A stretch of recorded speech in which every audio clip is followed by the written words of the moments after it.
Muy buenas, hoy vamos a hablar de la continuidad que hubo de los Austrias a los Borbones. Sí, tal como suena, porque muchas veces las versiones oficiales nos dicen que con los Borbones se produce un rupturismo con respecto a la historia, la cultura y la política de la que fue nuestra monarquía, pero los hechos van un poco por otro lado, un poco por no decir bastante.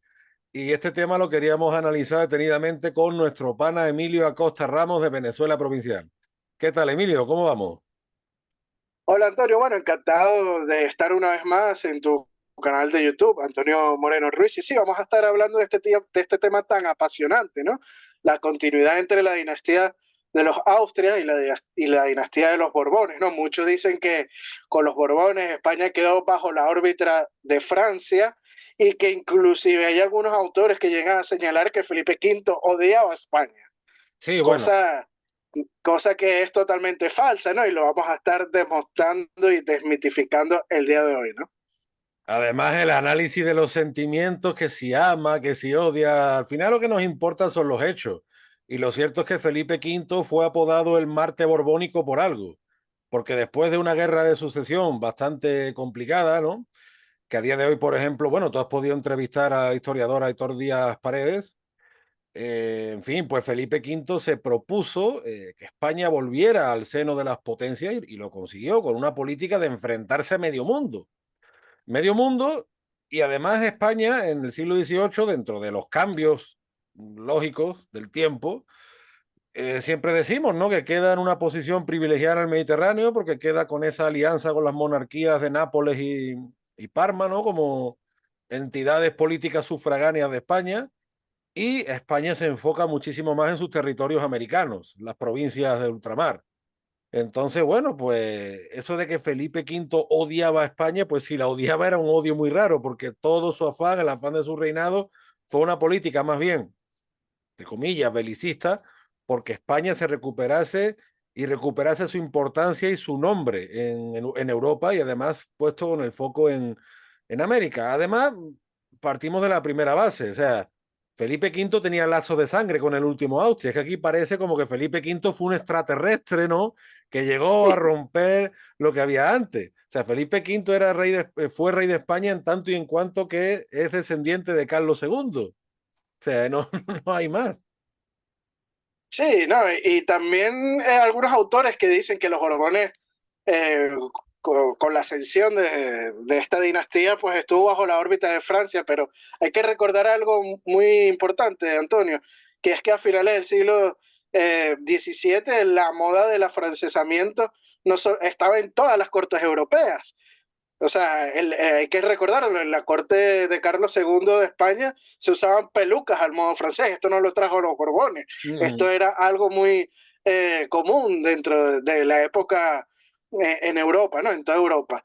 Y lo cierto es que con la llegada de la dinastía de los Borbones a España, con Felipe V, se hispanizaron rápido, como también pasó, recordemos, con Carlos I en el siglo XVI, ¿no? Y con frecuencia, como tú bien señalas, Antonio, se olvida que su abuelo, el rey de Francia, Luis XIV, era hijo de la infanta española Ana de Austria, hija de Felipe III, y Felipe V era nieto de la infanta española María Teresa de Austria, hija de Felipe IV.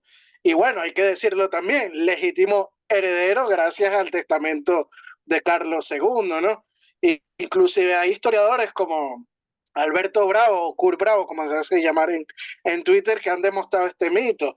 Y Mm. es que hay que decirlo, entre la dinastía de los Austrias y los Borbones hubo una continuidad, siendo Felipe V, cuando llega a Madrid, mantiene el 90% de la administración de Carlos II. Y como ejemplo podemos poner al sumiller de Corps, ¿no?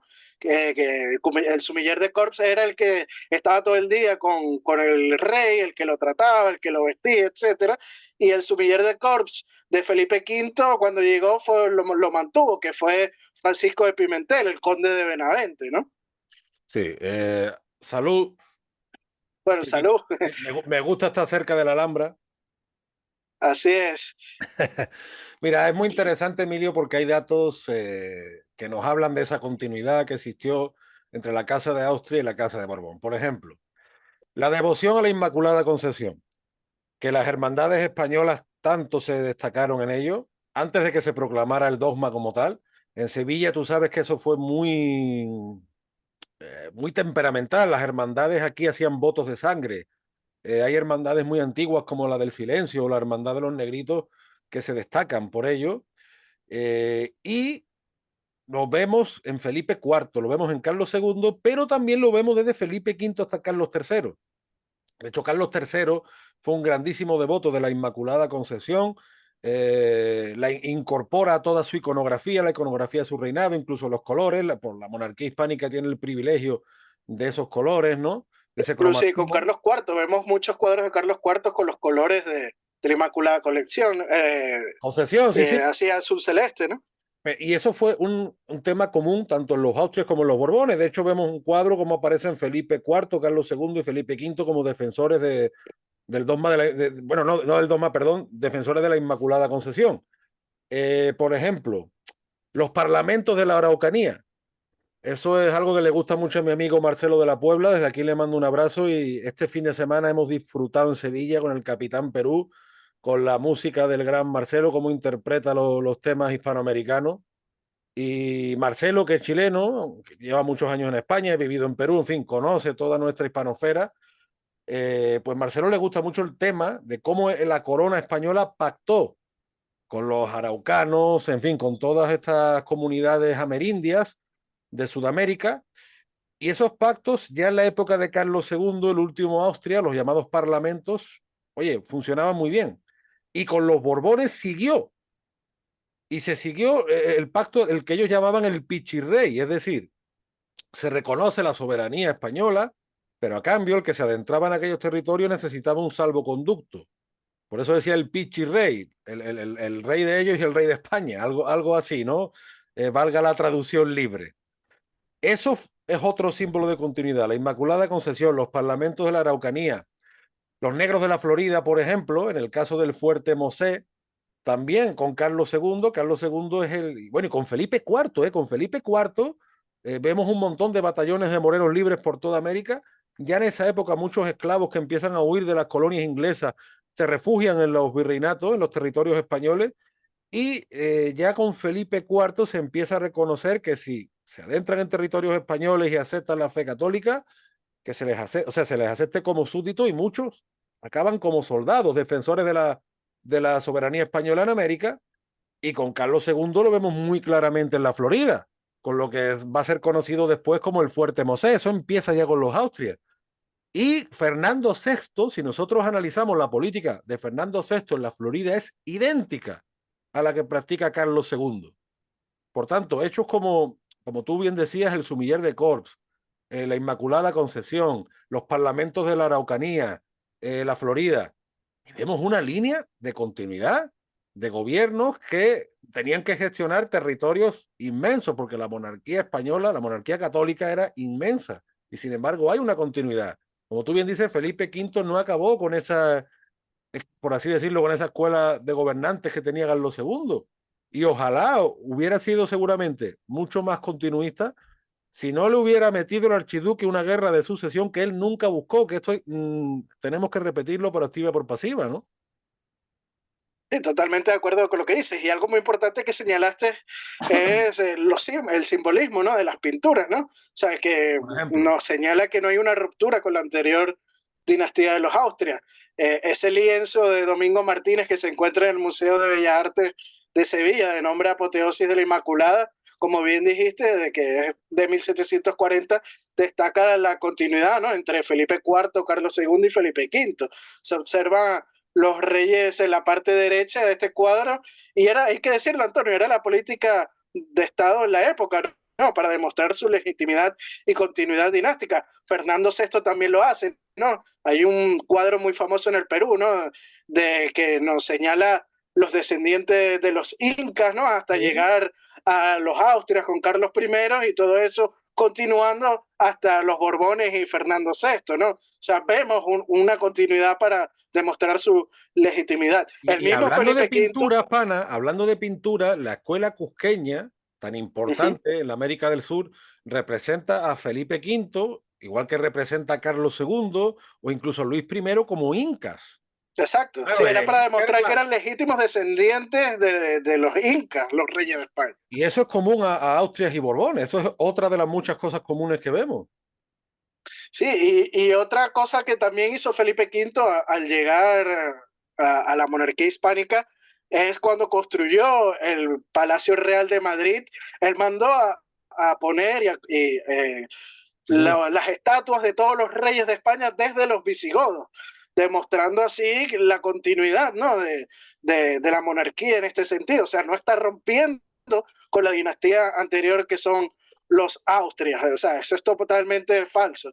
Algunos dirán, bueno, pero es que cuando Felipe V llegó a la monarquía hispánica, su abuelo lo aconsejaba mucho y mandaba algún que otro ministro desde Francia. Sí, claro, hay que decirlo, esto es verdad.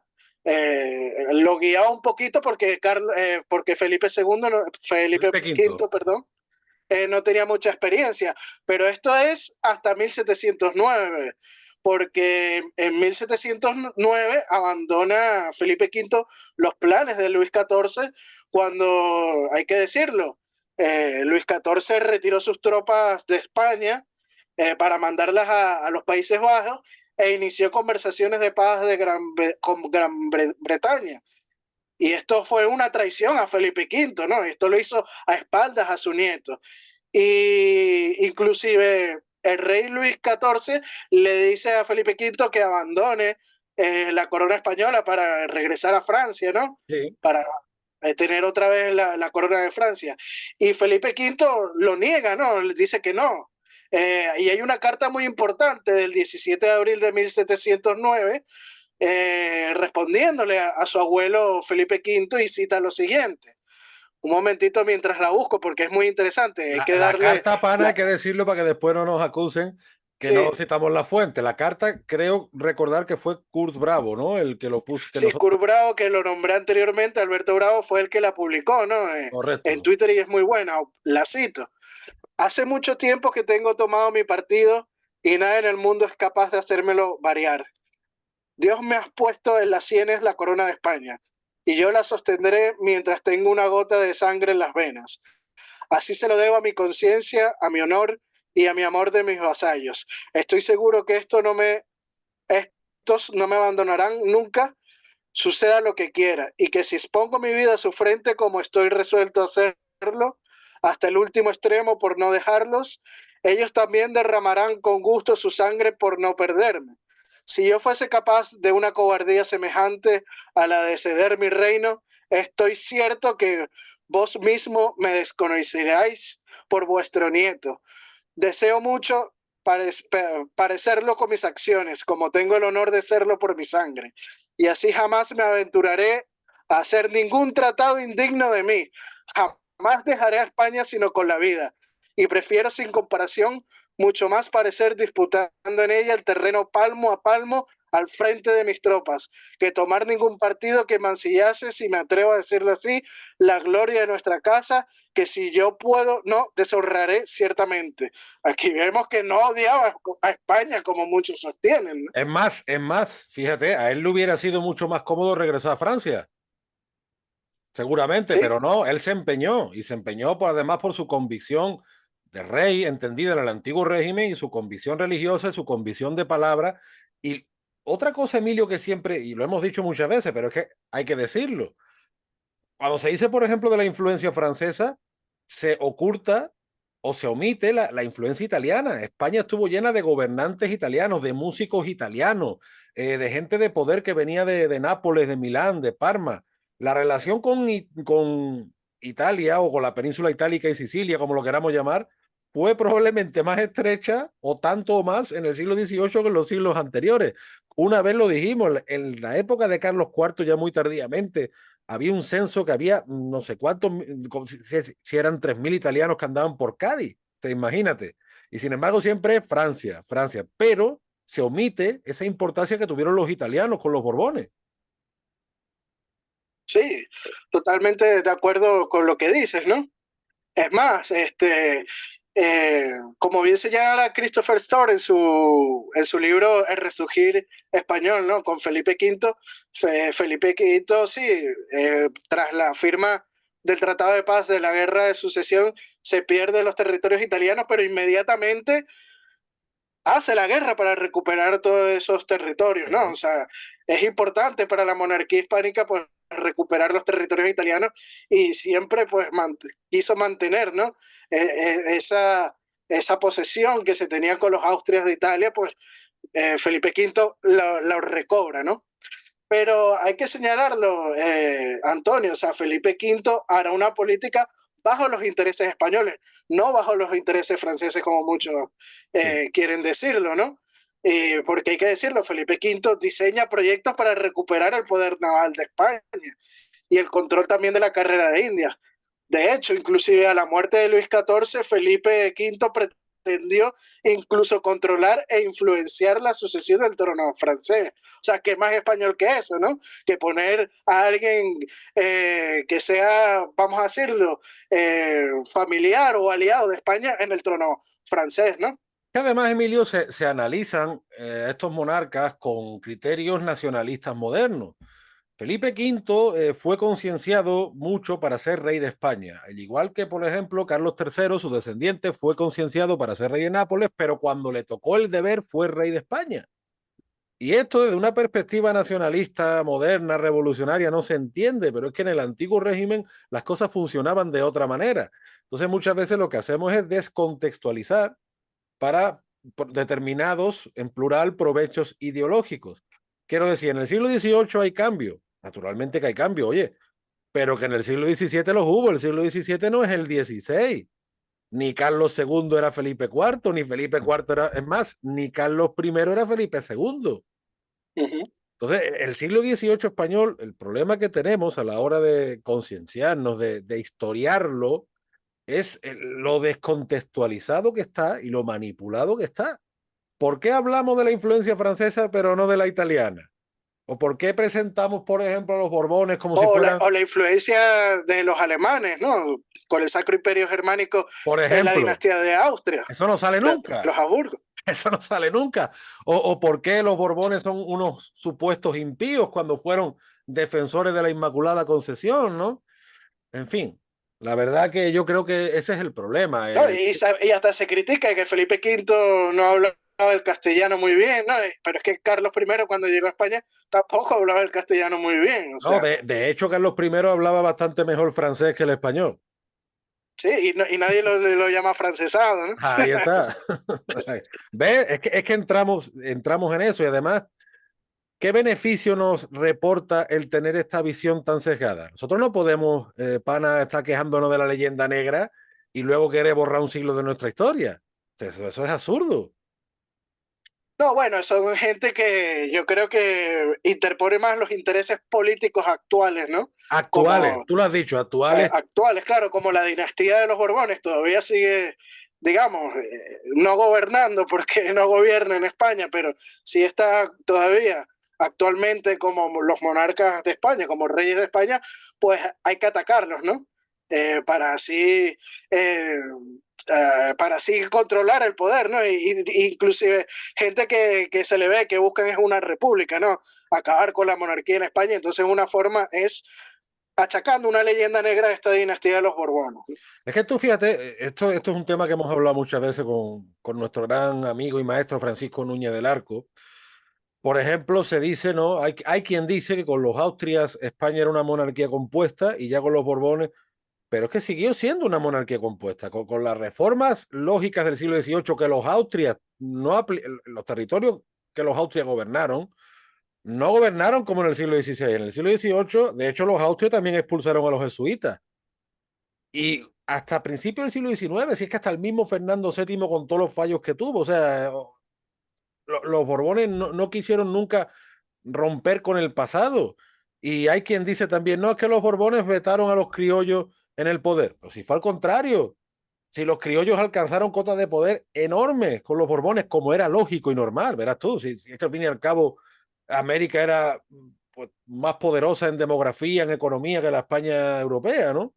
Entonces, con Francisco Núñez del Arco muchas veces lo hablamos y bueno, y el profesor Tomás Pérez Bejo, gran historiador español radicado en México, él lo dice. Ese modelo que tenía la monarquía de repúblicas urbanas, ¿no? O Francisco Núñez habla de ciudades-estado en una monarquía compuesta. Esto siguió existiendo en el siglo XVIII, con las reformas lógicas de la época. Igual que Felipe III no gobernó igual que Felipe II. Cada rey implicaba también muchas veces un estilo, un gobierno, y además la figura, Emilio, del antiguo régimen del vínculo personal y hasta sentimental con el rey. Tú eras súbdito del rey, tú podías apelar al rey o en el caso americano al virrey, si se te reconocía como súbdito. Y quien te reconoce como vecino es el cabildo, sin tener que pedirle permiso al rey. El cabildo es el que dictamina si tú eres vecino de esa ciudad. Por tanto, eso siguió durante el siglo XVIII.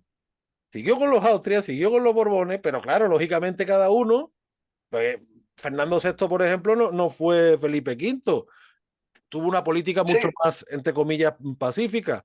Carlos III depende de la época, tuvo políticas más pacíficas, más bélicas, pero es que esto hay que entenderlo en su contexto histórico. Este es el problema, yo creo, que tenemos cuando hablamos de muchos temas, por supuesto, de los Austrias y los Borbones. sí, totalmente de acuerdo con los que dicen. Y muchos achacan a las reformas borbónicas que se quiso destrozar el pasado de los Habsburgos en la forma de política, pero eso es totalmente falso. Si nos ponemos a ver, las reformas borbónicas, como hemos dicho en otros podcasts, consistieron en dos cosas principalmente, que fue la reforma tributaria de los impuestos, que antiguamente con los Habsburgos estaba en manos privadas, o sea, los que cobraban los impuestos estaban en manos privadas, y lo que hizo fue, los Borbones fue centralizarlo, ¿no? Y más bien eso mejoró la recaudación de impuestos en todo el imperio hispánico, ¿no? Y vemos trabajos como de la profesora Regina Grafe, que así lo demuestra, ¿no? En base a la documentación de las cajas reales en los virreinatos americanos, ¿no? Y también la centralización de los militares, ¿no? De la fuerza militar, que fue la otra gran reforma que se dio con los Borbones, que ya en tiempos de Felipe IV, el conde de Olivares, pues lo propuso, ¿no? Y Carlos Claro. II, pues también lo quiso implementar. Es simplemente una continuidad de las políticas que se estaban dando con los Habsburgos, que Felipe V lo materializa, ¿no? Con las reformas borbónicas, que, que todas las fuerzas armadas estuvieran pues compenetradas y organizadas bajo un consejo, ¿no? Sí, sí, sí, totalmente, ¿no? Y lo que tú bien decías, la unión de armas, que de hecho, si vemos todas las reformas, fíjate, si hay diferencia de época entre el conde duque y Carlos III. Pues si vemos muchas políticas que aplica Carlos III, probablemente estaban impregnadas de esa filosofía. A ver, esto es una conjetura, no lo podemos afirmar categóricamente, pero sí es verdad que existe como una escuela, un arquetipo de gobernante que se buscaba esa unión de armas y esa reorganización de la Armada. Es que era lógico y normal. Y el conde duque, que hay quien dice que su memorial era apócrifo, en fin, hay teorías para todos los gustos. Pero Emilio, vamos a reconocerlo ya que ya han pasado muchos años. Llevaba más razón que un santo el hombre, si es que también lo decía Quevedo. Solo Castilla y León y el noble pueblo andaluz llevan a cuesta la cruz, es que ya estaba bien también, ¿no? No, y hay que decirlo, si hubiera continuado la dinastía de los Austrias, hubieran hecho algo muy parecido a la de los Borbones, porque era la política de la época del siglo XVIII, ¿no? La modernización del Estado y la centralización de los poderes en torno a una corte. Era lo normal en la época. No es ningún afrancesamiento ni nada por el estilo, sino es la política que en Europa estaba de moda en aquel entonces, y los Austrias, que ya en los últimos Austrias como Felipe IV y Carlos II ya estaban en Claro, vilo de hacer esas reformas políticas, ¿no? claro que sí. Es que es lógico, o sea, por eso te digo que una de las cosas, pana, que hemos hablado este fin de semana con el Capitán Perú, y desde aquí le mando un abrazo al capitán y a la Asociación Héroes de Cavite que han hecho posible estos encuentros fantásticos, es precisamente la incomprensión que tenemos de nuestra historia, lo mal divulgada, lo mal comprendida, y cómo eso nos está suponiendo un lastre psicológico en el presente, porque tenemos tantas lagunas que no exploramos realmente y no somos conscientes de nuestras posibilidades. Y yo creo que eso es una carga que poco a poco tenemos que ir soltando. Yo este fin de semana, tú sabes que yo no soy la persona más optimista del globo, Pero este fin de semana, oye, me he puesto las pilas. Estoy, como se dice en Perú, empilado.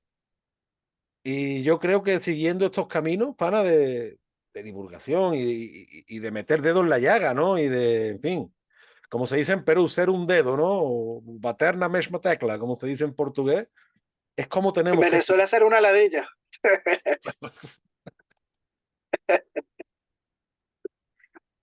Un chiste muy oscuro, pero bueno. Ay, Dios mío.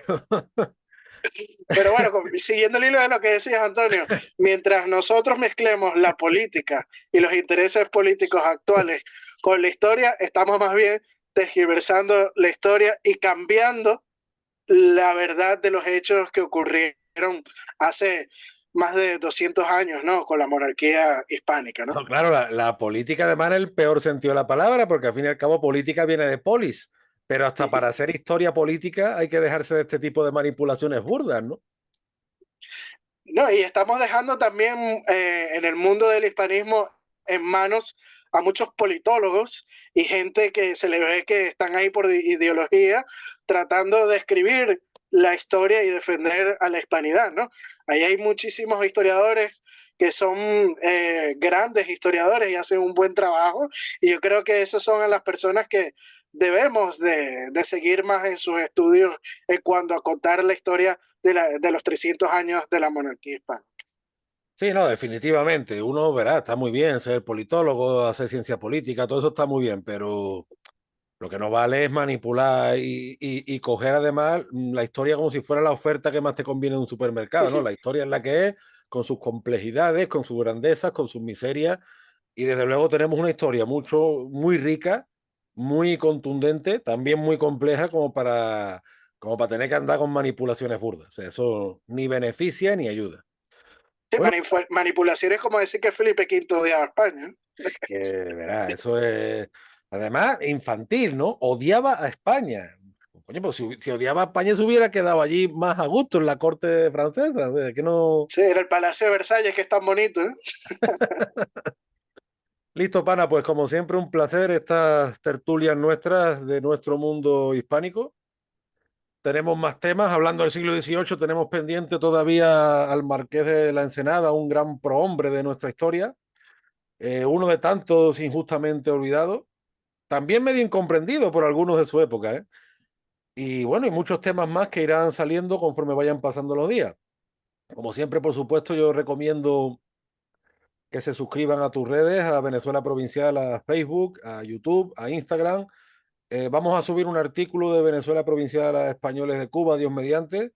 Y bueno, Emilio de vez en cuando se pelea con el mundo, pero ahí sigue, ahí sigue. Y si no, Emilio, Camino de Guanajuato, allá con las momias de Guanajuato. Así que bueno, también recordarle a los seguidores de Venezuela Provincial que sigan a Antonio Moreno Ruiz en sus redes. Está en Twitter como un andaluz indiano. En Facebook está como página oficial de Antonio Moreno Ruiz. No olviden suscribirse a su canal de YouTube y al de Venezuela Provincial. Si les gustó este video, darle me gusta y compartirlo para así llegar a más público.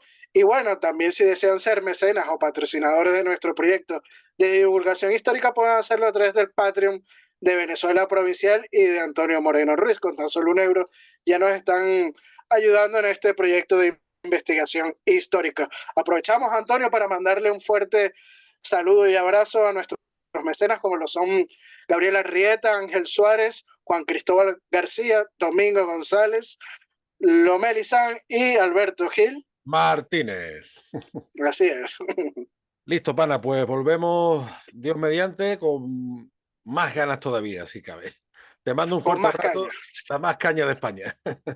Te mando un fuerte abrazo desde el puerto y la puerta de las Indias, que este fin de semana, si te digo, pana, que hay que subrayar eso, puerto y puerta de las Indias. Así es. Y bueno, yo te mando otro fuerte abrazo desde la Villa y Corte de Madrid, Antonio. Hasta la próxima. Chao, chao. Adiós.